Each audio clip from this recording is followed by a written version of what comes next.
Bonsoir. 40 000 enfants meurent encore chaque jour. L'UNICEF, le Fonds des Nations Unies pour l'enfance, a sauvé des millions d'enfants d'une mort certaine.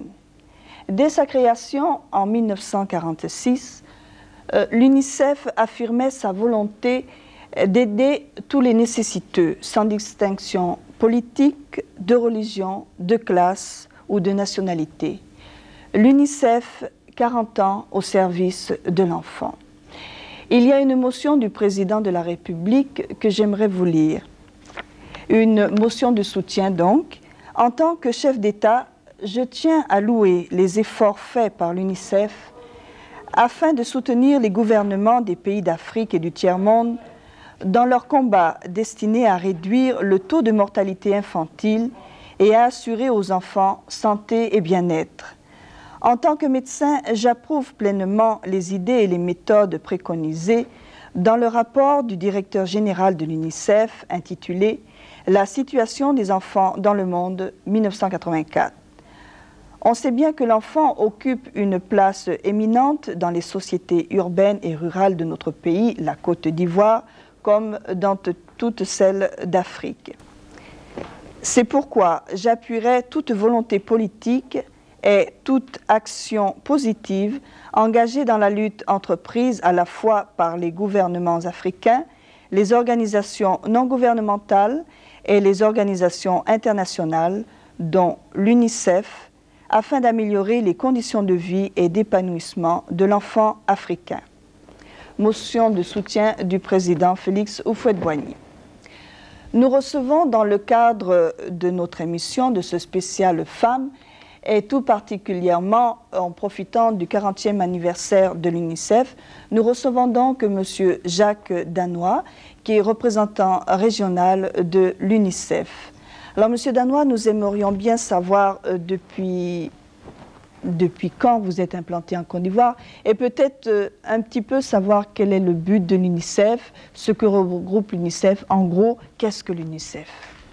L'UNICEF est une organisation qui dépend entièrement des Nations Unies.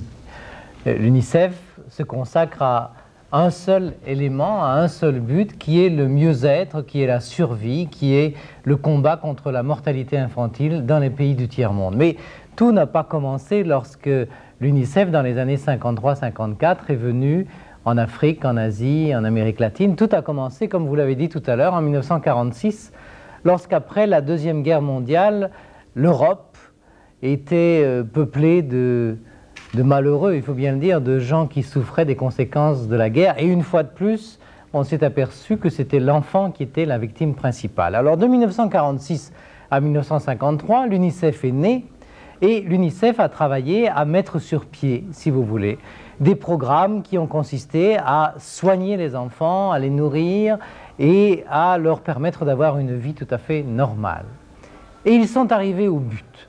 Donc là, c'est une chose très intéressante. La preuve a été faite que c'est possible. Et puis, à un certain moment, on s'est trouvé devant une question.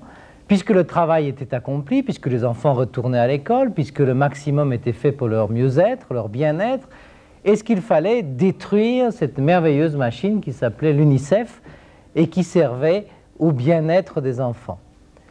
Or, l'enfant, c'est une chose que je voudrais que vous sachiez, l'UNICEF ne s'y intéresse pas du tout dans un but sentimental en disant « Oh mon Dieu, les petits-enfants, comme c'est charmant ». Ce n'est pas du tout ça, cet aspect-là qui est important. Ce qui est important, c'est, pour répéter un cliché que j'emploie souvent, qu'on ne construit pas une maison en commençant par le second étage et que si l'on veut penser aux générations qui vont suivre, il faut d'abord penser au fondement de ces sociétés, c'est-à-dire à l'enfant, puisque ce sont eux qui vont hériter de notre monde.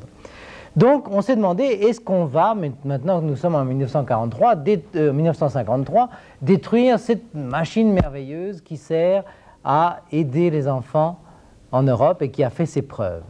Et bien entendu, On s'est dit, d'accord, l'urgence est terminée en Europe, mais il y a une urgence.